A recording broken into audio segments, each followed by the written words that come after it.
and this is our last monthly program for the youth group for 2019. And as we have done in the past, in this program we allocate few hours or some time to respect Buddha in a different way. Right? We have already respected him at the start of the program by worshipping, and then we have respected him by practicing what he has preached, and now we are going to respect him by following another advice he has given, which is the supportive factor advice. In the supportive factor advice, Blessed One has given 5 supportive factors, which hopefully you are able to remember now. The 5 supportive factors are morality, listening, discussion, tranquility, and insight. You'll have to support the practice with these 5 things. And tranquility and insight we have done to the best of our ability in the last few hours. And morality is something that we usually adhere to in our day-to-day life. But I usually take some few minutes to talk about morality.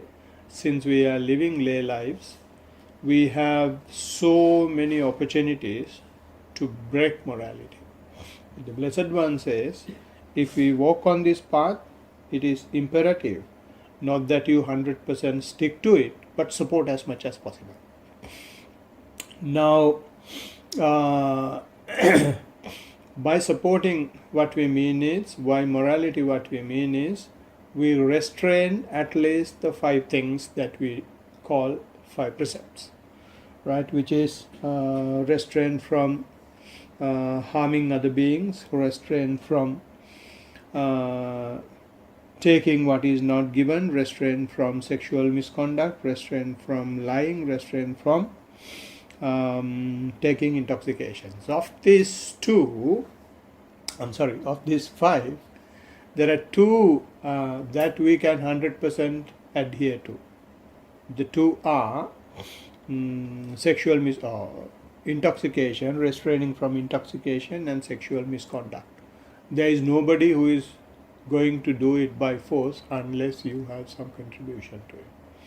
So, but when you take the first one itself, intoxication, in this society, intoxication is a norm. Intoxication is something that you should do. But the real personality is you don't do it when you can do it. Right? Anybody can do it. Breaking precepts is going away from the nature. Nature is observing precept. Nature is the precept. Right? But the real personality is when you have the opportunity, if you can go away from that, move away from that, and avoid taking it or restraining what you are supposed to restrain, then that becomes a huge moral boost. It is not only a huge moral boost, it is the start of the wisdom as well, as the Blessed One has said. So I just mention those few words to encourage you all to support the practice with morality, even if there are opportunities for us to break it. Right? Okay. But that is not what we are going to talk. That is not what we are going to do now. What we are going to do now is to go to the listening supportive factor. In the listening supportive factor, we have a topic. Chatu has selected a topic. The topic he has selected is Girimananda Sutta, and we have discussed at least 3 or 4 items in Girimananda Sutta already. So, before getting on to the next one, I would like to recap. I would like to give a brief summary of what we have discussed so far. So, to give the brief summary, can I kindly request Chatu just to read that sutta only up to the extent we have discussed so far. That is up to unattractiveness only.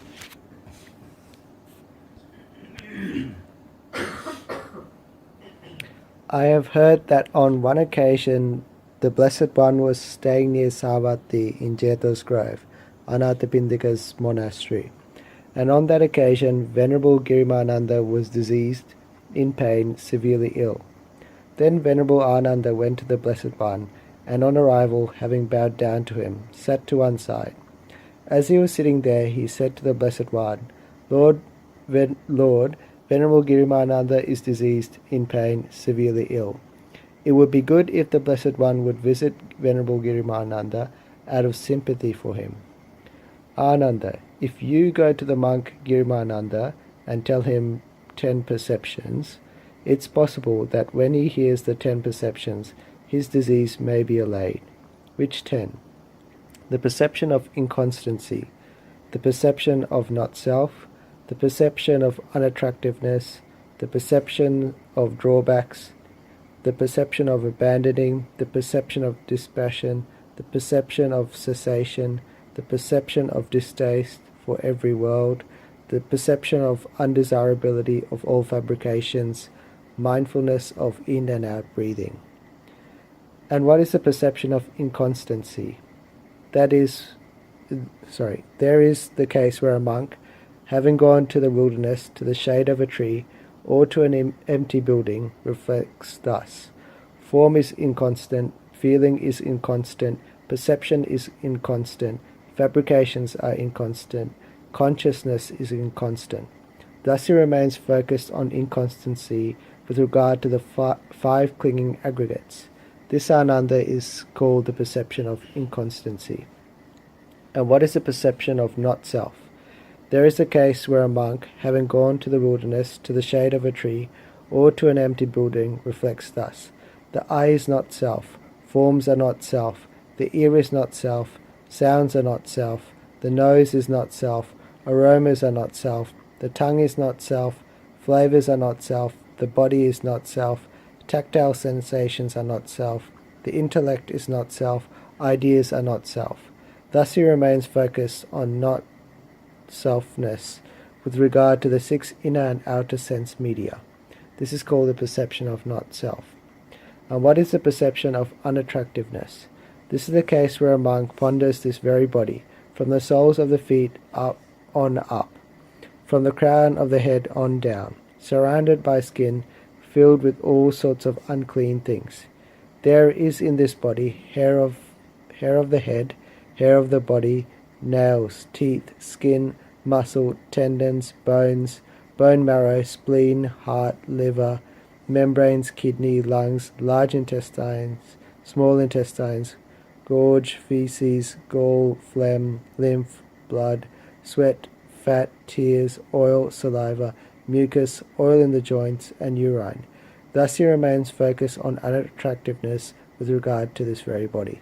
This is called the perception of unattractiveness. Thank you, Chatu. And that is what we have discussed so far. So I will just give a summary of what we discussed of those 3 perceptions. Now, it's a very interesting point here. Now, he is saying this to a monk. Is he hearing this for the first time? Definitely not.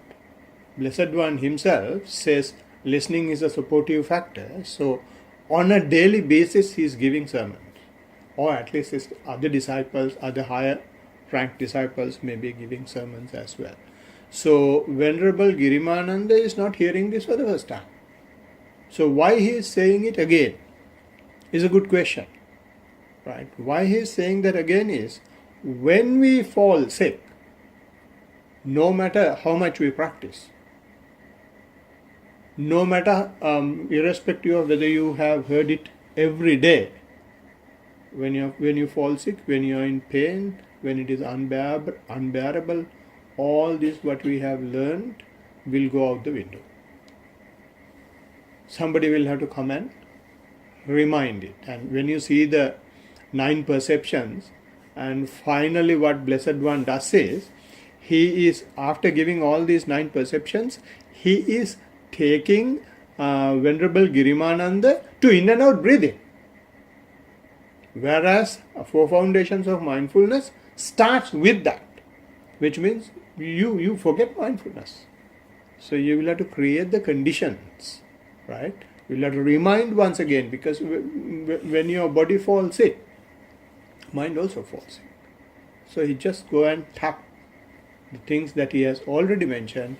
Remember I told this, remember I told this, remember I told this, right? And in that, what we discussed was, some people have misunderstood this. They say, okay, this is another way of doing mindfulness, or another way of doing meditation, another path. So before we go to mindfulness of in and out breathing or respiration, we will have to do these 4 perceptions. It is not like that. It is necessary only when the teacher says so. Only when there is a teacher with you. Otherwise what happens is, if you do these perceptions as mentioned in this particular sutta, it might generate some hatred. Now see, some of the perceptions are about unattractiveness and about inconsistency of things. So those are not the normal norms of the world. The normal norms of all these 10 perceptions are a huge challenge to the world. So you will completely go out of balance, right? So therefore you should not do these things on your own. Teacher has to decide. And the other thing is, if you practice mindfulness, all these things will gradually fall into line based on the way you practice and based on how you progress. So therefore it is not necessary for you to infuse these things into the system. You will naturally learn these things. So therefore the recommendations what we discussed was, although these things are there, although we are learning this here, it is not for you to practice straight away. Once in a while if you want, there is no harm doing it, but not continuously, without direct advice from a teacher, right? And this, the first one, Bhante, the Blessed One teaches us here, is the inconstancy which we have discussed. And in that perception, Blessed One is completely taking the other side of the world. What is the other side of the world? If you take the way the world works, we think everything is permanent. From the way we are working, we do it in such a way that we will never die. We do it in such a way, we do things such a way that we will never fall sick. And we are holding on to things so tightly. So therefore, he has very clearly isolated everything from the world, and he has taken very carefully what constitutes a world, and he is talking only about that thing in this perception. What constitutes the world is you. If you are not there, there is no world for you, right? So therefore, Blessed One is taking you, and he says you are inconstant. How does he say you are inconstant? He said there are 5 clinging aggregates. These 5 clinging aggregates are basically the physical processes and the mental processes, or rather I should say physical process and mental process. He says form is inconstant. What is form? Is the physical process of any living being, right? What are sensations? What are fabrications? What are the perceptions? What are the consciousness? All these things are the mental processes of any living being.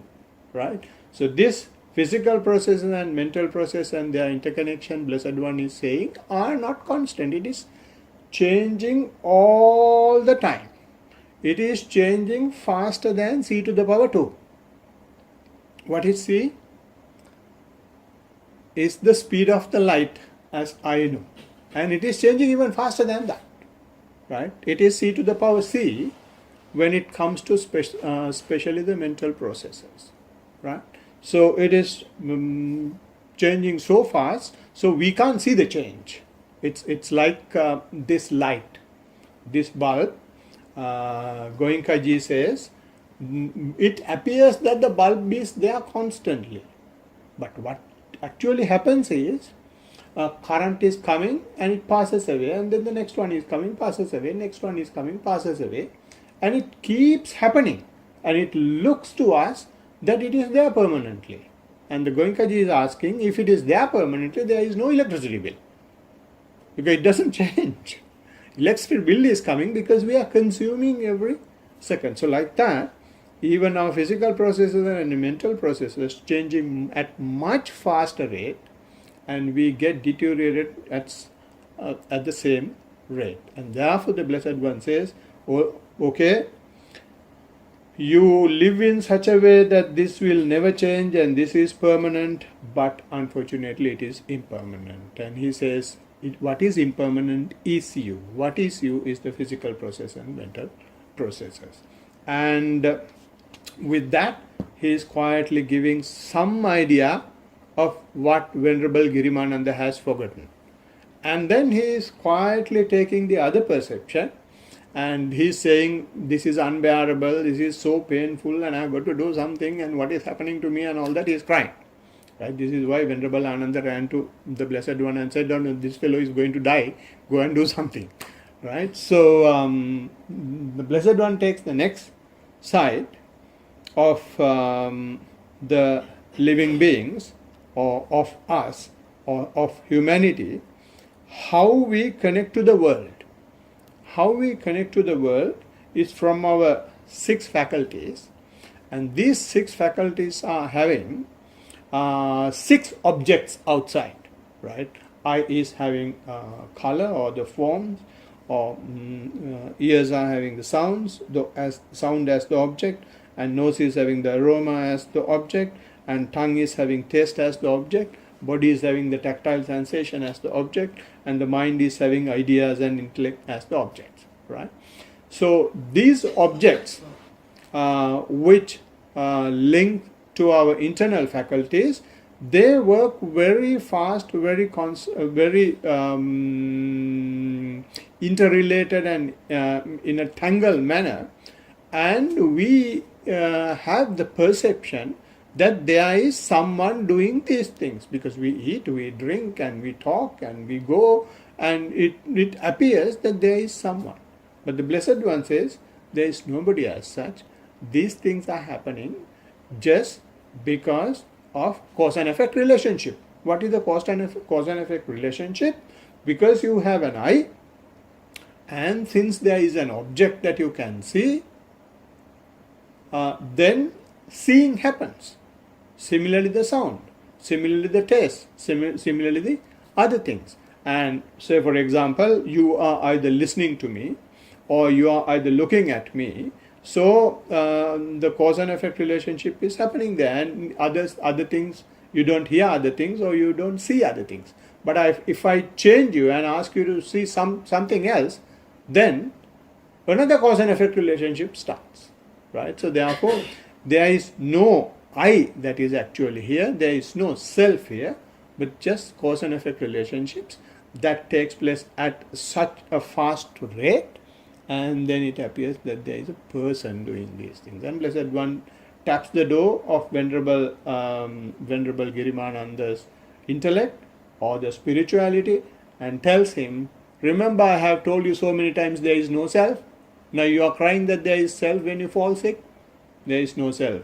Just recall it, recollect it, refresh it, and then you will be empowered yourself once again. And then the next one we discussed was, now he has spoken about the individual, and then he has spoken about the self. Now he is directly getting into the body, because the body has fallen sick, right? So he is tapping the body, and he says now quietly, see your body. This body, if you split it into the things I have given, from top of the head to the bottom of the feet, and the area covered with your skin, all what you have is things which are unattractive. And because of this packaging, it looks so beautiful, especially when you are 16, 17 or in your age, very beautiful, so long as it is in the cage. Whether it is young or old, if what is inside is outside, you will definitely close your nose. Or if your own hair falls into your own plate, then you will throw the food away. Or if you, when you eat, if your tooth falls down on your soup, will you ever drink it? No, it has been in your mouth all this time. But you yourself know that it is something which is unattractive. But when it is together, when it is intact, it doesn't look so.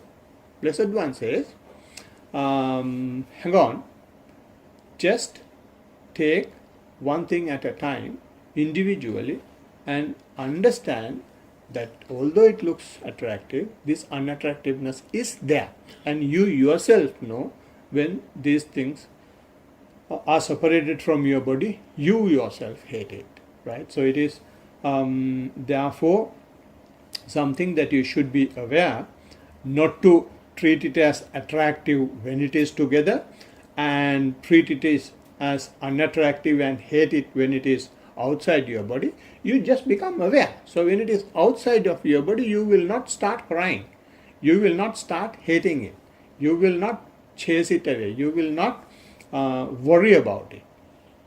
Have some balanced mind, knowing even now I have unattractive things. Now it is very, very, very carefully the Blessed One is saying here, all these things should be done by you yourself. You should not do it or contemplate on the unattractiveness of others. They will do it themselves separately. You do it of yourself. Then only your mind will be balanced, right? Not others. So up to that point we have discussed in the last few months. Now we are going to talk about the other perception, which is the perception of disadvantage, or the perception of danger, or the perception of drawback, right? So can I kindly request Chatu to recite that as well, please? And what is the perception of drawbacks? This is a case where a monk, having gone to the wilderness, to the foot of a tree, or to an empty dwelling, reflects thus: this body has many pains, many drawbacks. In this body many kinds of disease arise, such as seeing diseases, hearing diseases, nose diseases, tongue diseases, body diseases, head diseases, ear diseases, mouth diseases, teeth diseases, cough, asthma, catarrh, fever, aging, stomachache, fainting, dysentery, grip, cholera, leprosy, boils, ringworm, tuberculosis, epilepsy, skin disease, itch, scab, I don't know how to pronounce this, scabies, jaundice, diabetes, hemorrhoids, fistula, ulcers, diseases arising from bile, from phlegm, from the wind property, from combinations of bodily humours, from changes in weather, from uneven care of the body, from attacks, from the result of karma, cold, heat, hunger, thirst, defecation, urination. Thus he remains focused on drawbacks with regard to this body. This is called the perception of drawbacks. Thank you, Chatu. Now, this is the reason why I don't read it. There are words I can't pronounce, so I caught Chatu for it. Right. Right. Okay. This perception is about disadvantages or danger or the drawbacks. Once again, he has started with the self, physical, and mental processes, and then he discussed about how these physical and mental processes interact with the rest of the world and create a self identification. And then he directly took the body, because it's a sick case, and talking about the body, and he's saying, in this body, these are the things that you have, and they are unattractive. And now, once again, he's taking the body, right? And once again, he's challenging the normal way the world is living. I think someone will have to go mute, please. Um, it is again another universal truth, where why we say it is universal truth is because the list of diseases he has given are not just for Venerable Girimananda. It is similarly applicable to all the living beings. It is happening for teacher, it is happening for the pupils. It is happening for the parents, it is happening for the children. It is happening for the doctors, it is happening for the patients. It is happening for the rulers, it is happening for the subject. So therefore it's a universal thing. This is the nature of our body. Now when we are young, we feel no, we will never fall sick. And these guys are falling sick because old age, because they don't do this way, because they don't do that way. I remember when I was young, and when my father was a bit old, I was thinking to myself, he is having all these things because he doesn't exercise properly. Because those days I was doing a bit of martial arts, and then I was exercising on a daily basis. I think I'm very fit and nothing will happen. So that's how we feel when we are young, right? But the nature is there. Nature is always there with everybody, irrespective of your age, irrespective of your gender, irrespective of your intelligence. There is no barrier, right? It is therefore universal truth, right? But why is the Blessed One giving this to us? He is simply inviting us to have a balanced mind.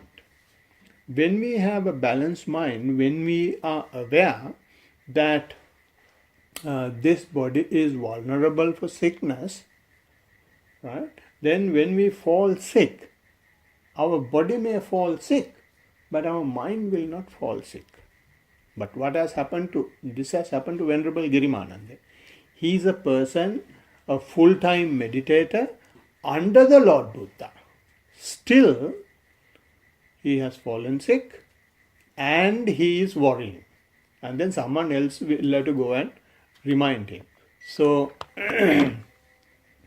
so it is good that it has happened that way to show that it is so universal, right? So the Blessed One reminds him, these things happen, so you will have to have a balanced mind. Why do we need a balanced mind? Or in other words, why we will have to be aware that this body may fall sick is when we fall sick, if we have a strong mind, then we accept what is happening. And if we don't accept what is happening, is like Venerable Girimananda is doing. He is saying, he is crying, and it is so painful and it is unbearable why it is happening to me, which means he is creating more and more negative thoughts, negativity in his mind. When you generate negativity in his mind, his biochemical reactions happening in the system also will be negative. And as a result, negative cells will be generated. So when the negatives, more and more negative cells are generated, no matter amount of medication that you take, the body can't accept it. body is not absorbing it. But instead, if you accept what you are in that particular moment, then you don't generate negativity. When you don't generate negativity, your biochemical processes are also positive. And as a result, you will generate less sick cells. And when that is happening, it is easy for the doctor to treat, and you will be able to absorb medication well. The doctor can't do that. It has to be done by the person himself. So therefore, before Blessed One tells anything, gives anything else to him, he says, you first cure your mind. You accept that you are sick. You accept that this body is vulnerable under any circumstances for these type of sicknesses. Right? And when you have such a balanced mind, then it is easy for us to go our way. And when you look at the type of the diseases he has given diseases in all our five senses. And he also says the diseases might happen when there are imbalances in the elements. Hope you remember the elements that we possibly have discussed in the past. The elements that we discussed are the four main elements: earth element, water element, fire element, and the air element. Right? When we say earth element, it is not the earth. When you say water element, it is not water. When you say fire element, it is not fire. When you say air element, it is not air. The characteristics of these things, all these four elements are having polar apart characteristics. Just from the literal meaning, it is polar apart, right? So, for example, when you take earth element, there are three main characteristics of the earth element. One is heaviness. Heaviness is part of earth element, and lightness on the other side, the other extreme is the lightness, is also a character of the earth element. And the another characteristics of the earth element is roughness is the character of earth element, and the softness is a character of earth element. And the other characteristics of the earth element is, I don't remember it straight away. When I'm talking, if I remember it, I'll let you know. And the characteristic of the water element is, it has the nature of flowing, and at the same time it has the ability of making things cohesive. Right? If you put some water into a flour, everything will be together. It will be bound. Right? So those are looks like polar apart, but it's the same characteristic. Right? Water element. Similarly, the heat element or the fire element, on one hand it is fire, and on the other hand it is coldness, right? And the air element, on one hand it is blowing, and on the other hand it is holding, right? So all these characteristics are the ones that we call earth, water, fire, and air. And all these elements in our body is made of these elements, and they have, and for each body these are in optimum levels, right? If these optimum levels changes, then you fall sick. That is why she is coughing. That is why I am having a running nose, right? And those may change due to various reasons, maybe food, maybe weather changes, or maybe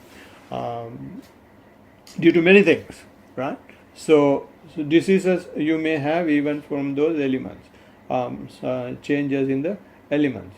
And there is another important thing he has given, kamma vipaka, or due to the past acts that you have done.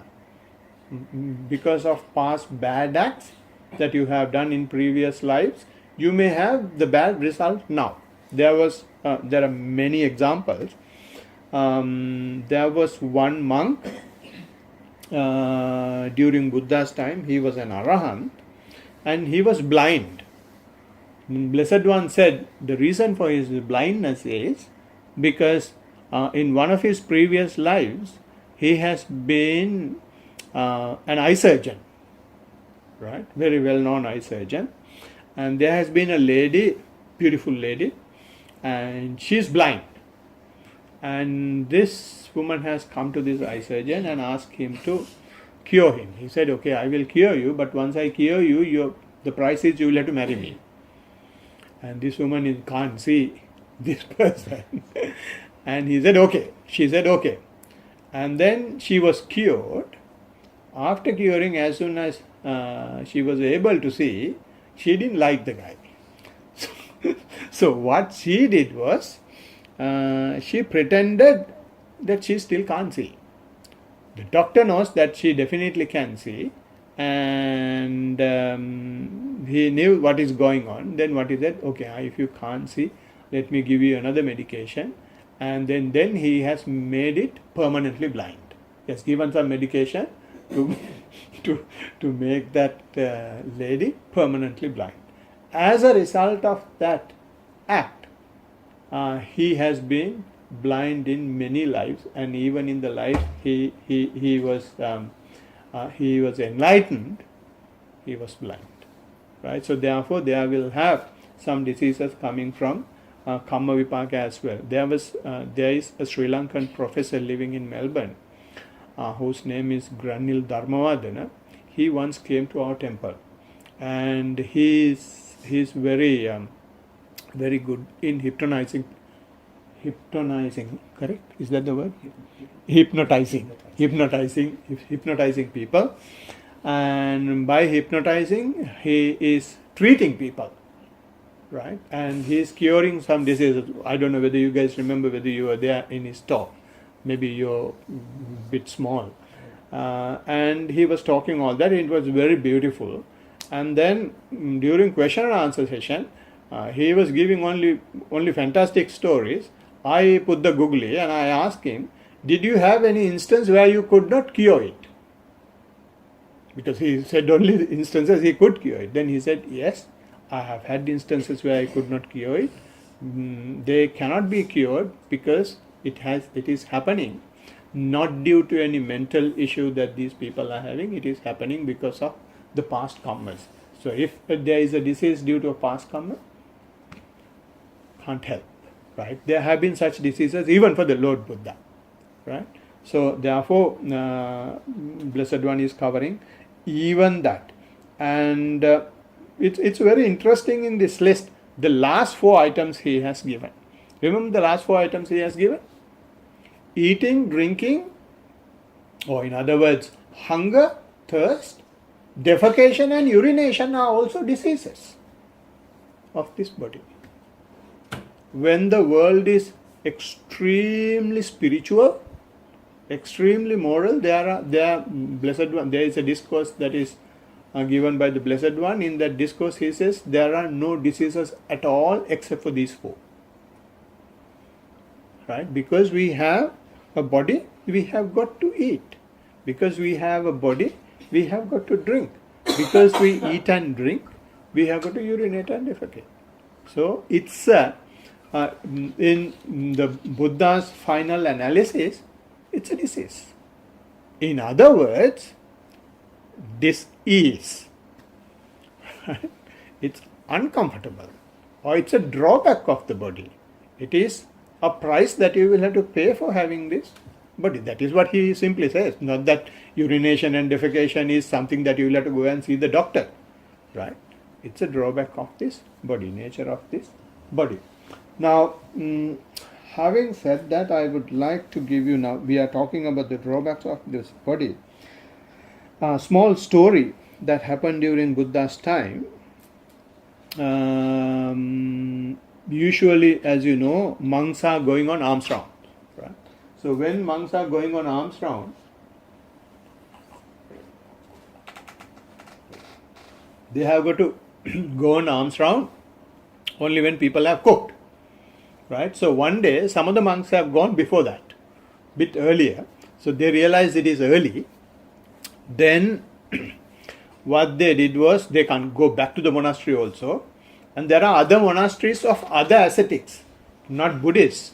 other type of followers or the beliefs.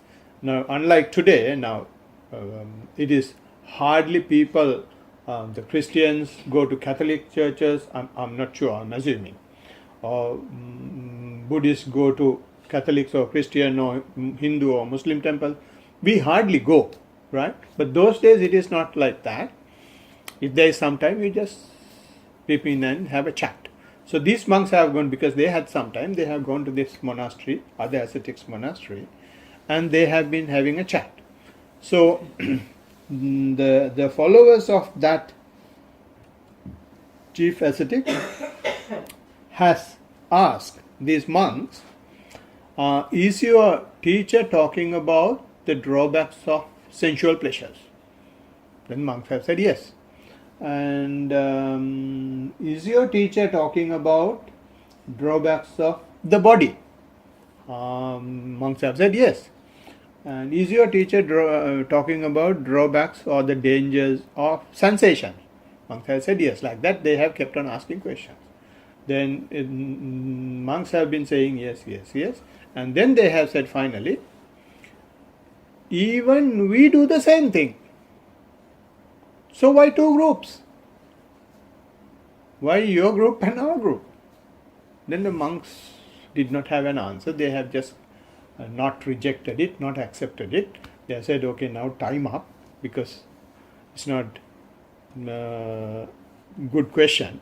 So they said, it's time up. We will have to go on alms round. And they have gone on alms round. And after having their meal, they have seen the Blessed One, and then told the Blessed One about what happened.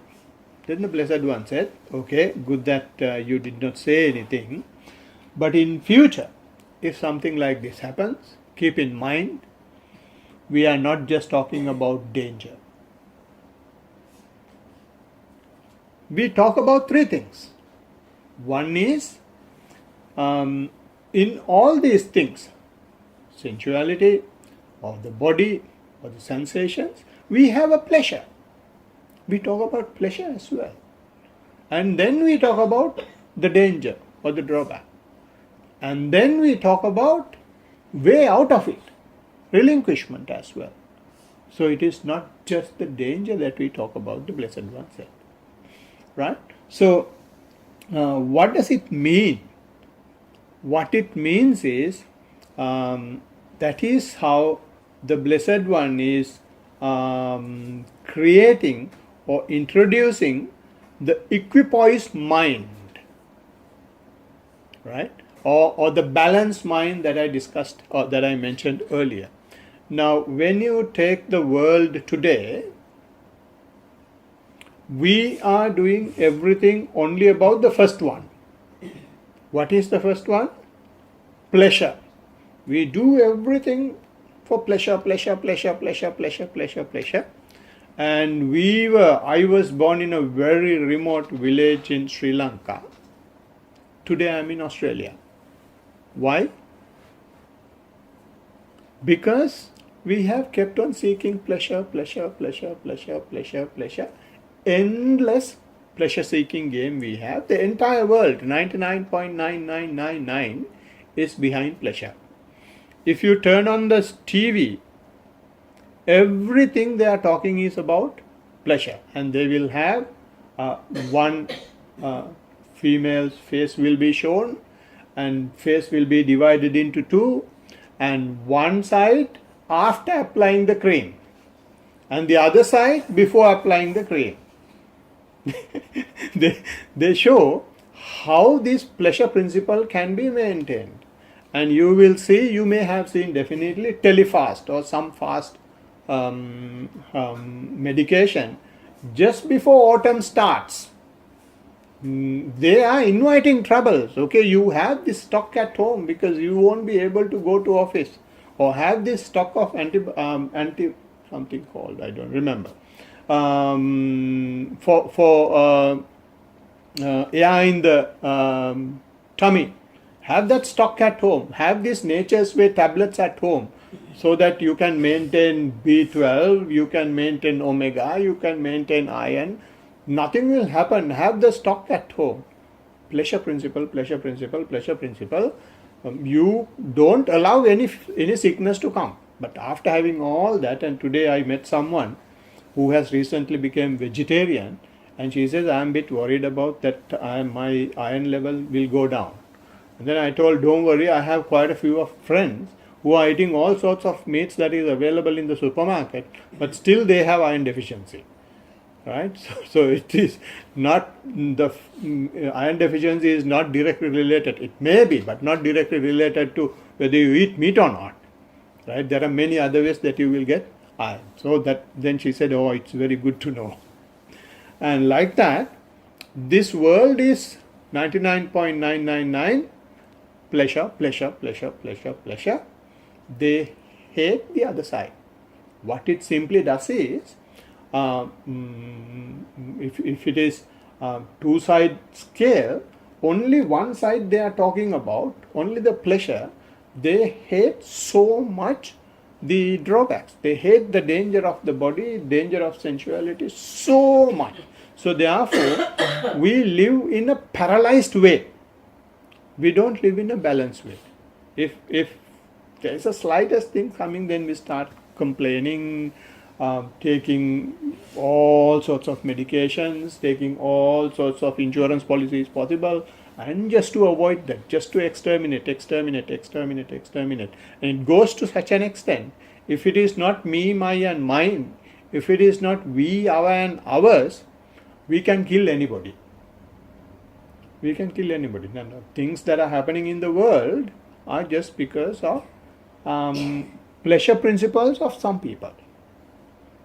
And others have no value. And on the other hand, there is another very tiny minority. They hate pleasure. They just go into jungle. I'm not talking about monks. They just go into jungle.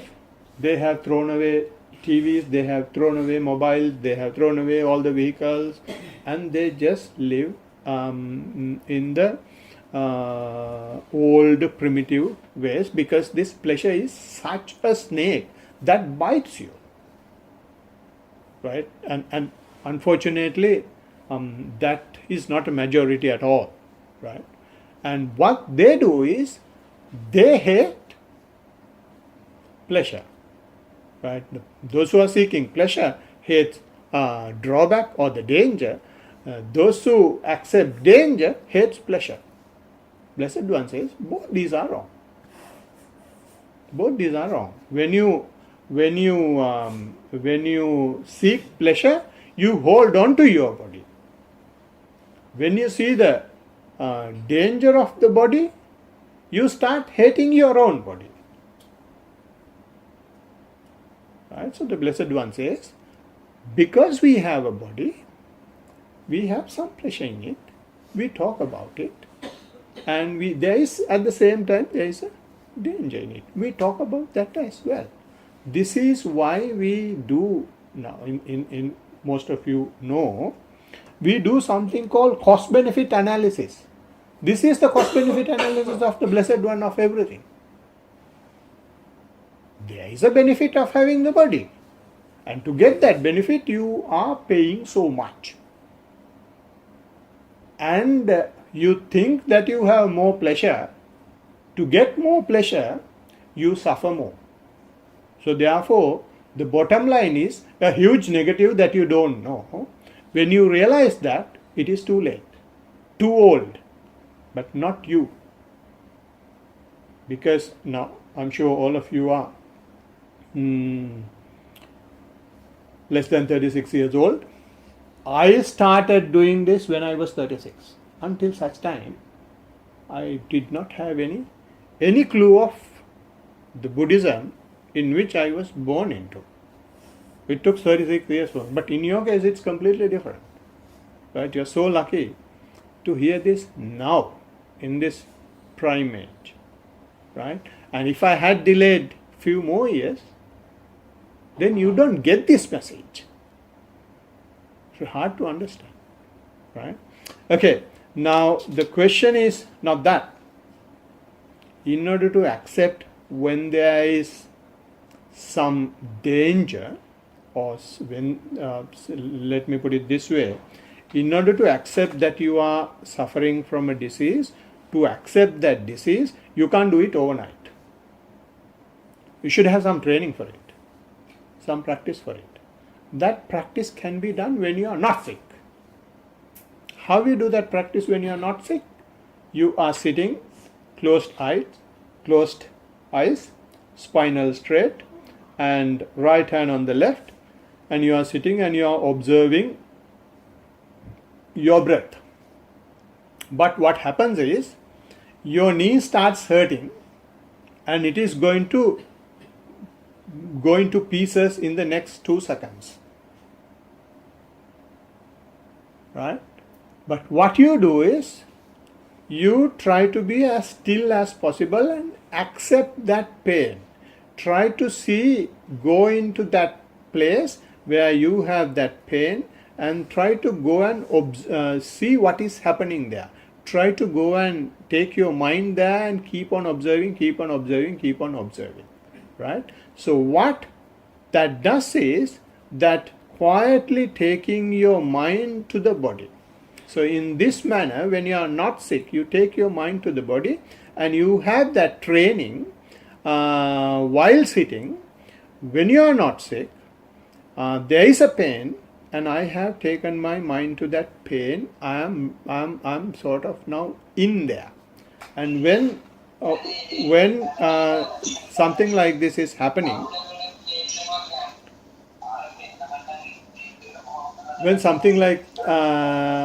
that is happening, one day you will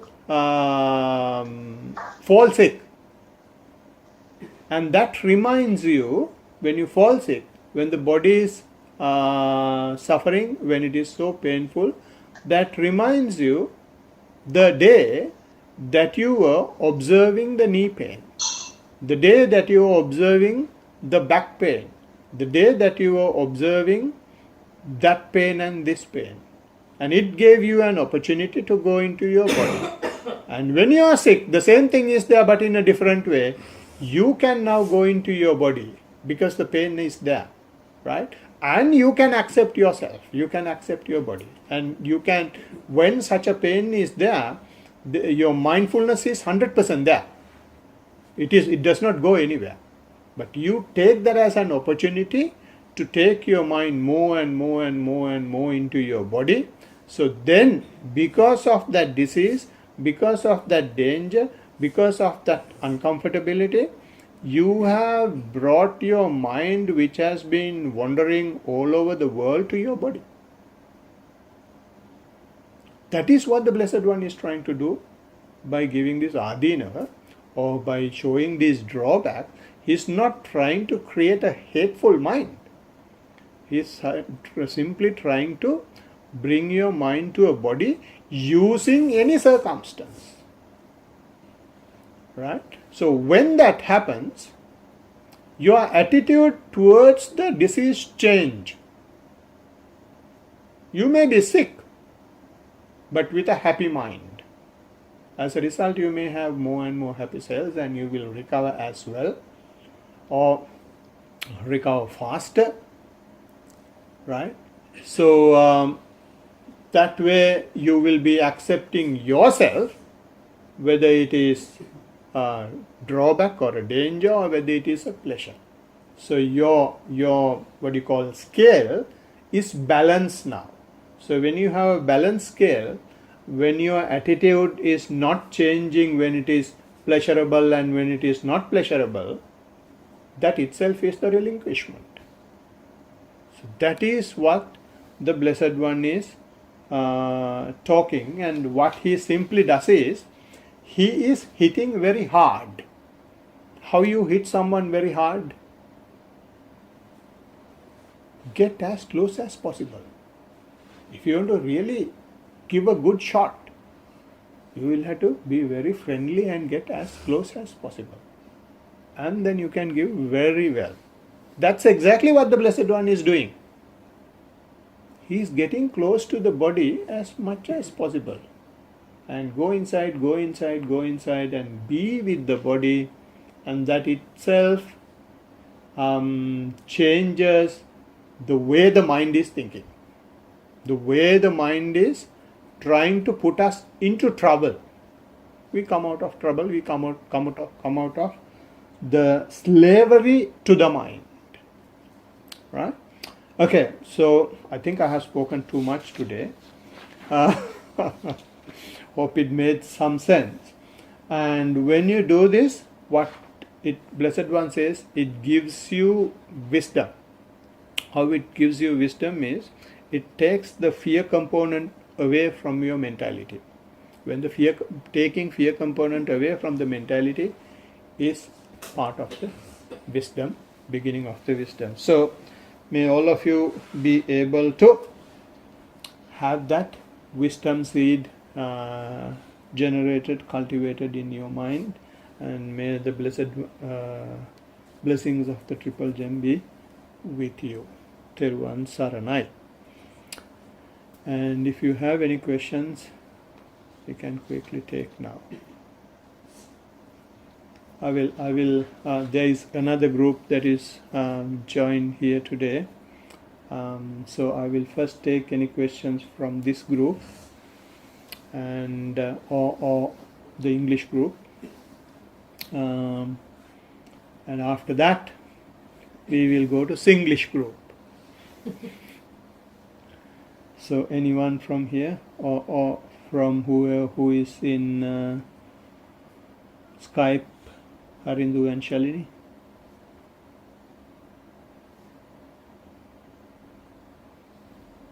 I've got a question. Nothing from me so far. Yeah, we have a question here. Thank you. With regards to the health and I guess being aware of the illness and then being able to manage, I guess, how you see that, how your body responds to that can actually bring positivity in and get rid of the negativity. You're talking about that because the body's susceptible to illness, it can fall ill, and then that can be the process to overcome the illness or to fall more into the illness, I guess the way you manage it as a person.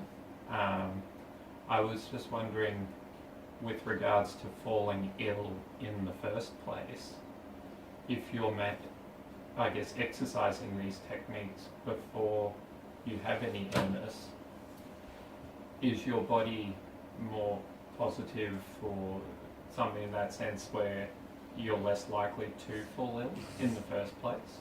Or is it not viewed, I guess, in that way? Yeah.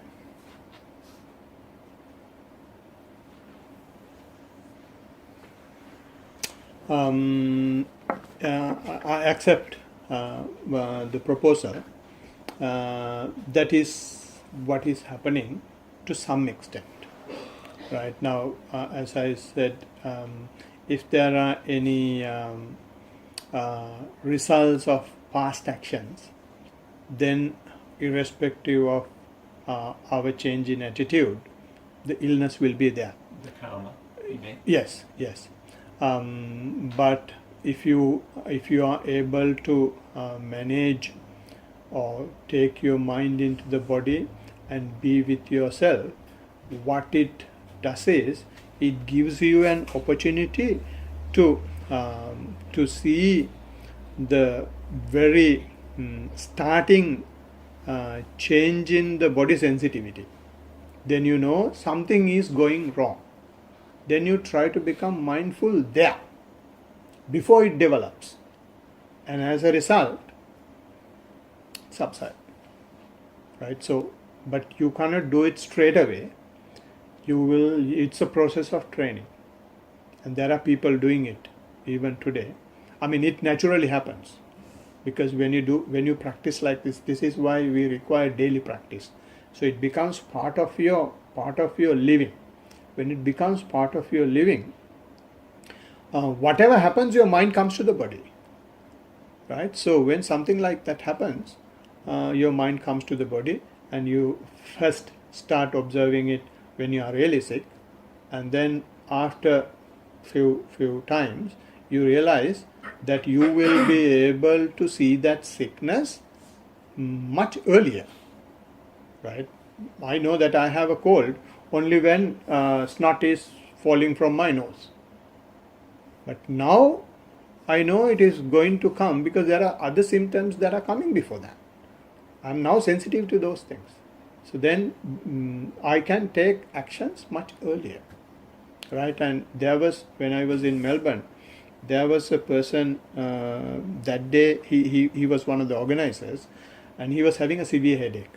And he's the one who is providing transport. He told me, Jacody, I will drop you to the place and I will go home and I have a severe headache. I can't concentrate on the breath.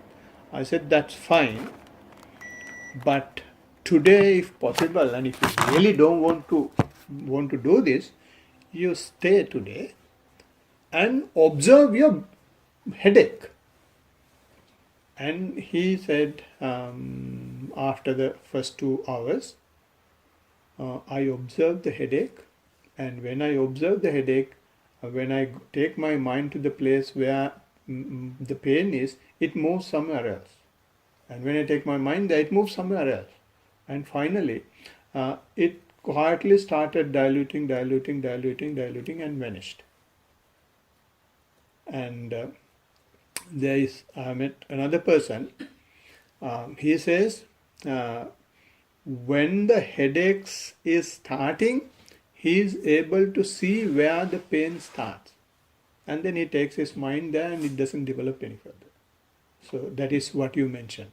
So it is possible, but it requires continuous practice. Not continuous practice in the sense not 24/7, but at least if you can put 45 minutes walking, 45 minutes sitting on a daily basis, then it goes into your systems, and a lot of diseases that we are already inbuilt in the system will get vanished.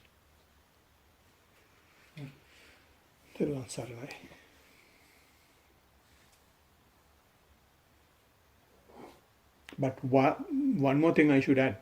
Blessed One preached this not for that purpose. He wanted to realize the nature of the body. That's all. But that's what we just discussed was a byproduct of that.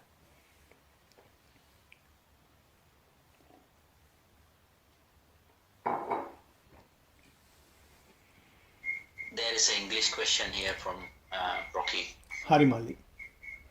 Yeah.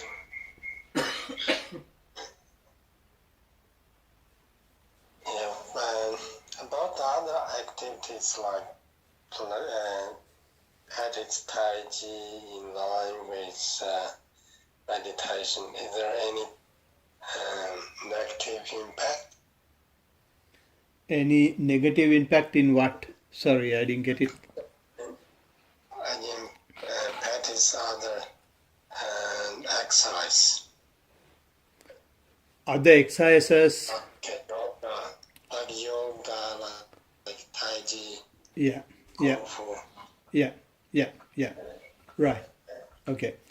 Now, so long as you don't replace the time that is available for meditation with yoga and Tai Chi, then it is all right. Because the Blessed One, when he was introducing mindfulness, he introduced mindfulness not just to sit and walk.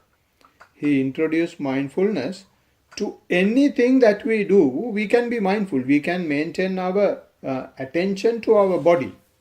And he has very clearly mentioned while eating, while walking, while seeing left, while seeing right, while looking forward, while looking backward, and any physical, and urination, defecation, any physical activity, you can be mindful. So Tai Chi and yoga is no different. When you do those things, and if you can maintain your mind in the changing postures, that is wonderful mindfulness. And especially Tai Chi, you can very nicely do it because you do it so slowly. Yeah, but only thing is, you should not replace meditation with those things. Did it make sense, Jingpin?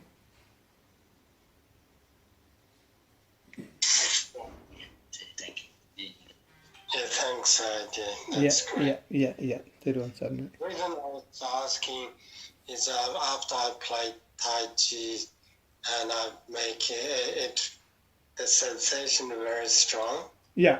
So I wasn't very sure. Yeah, when you get those sensations, go into those sensations.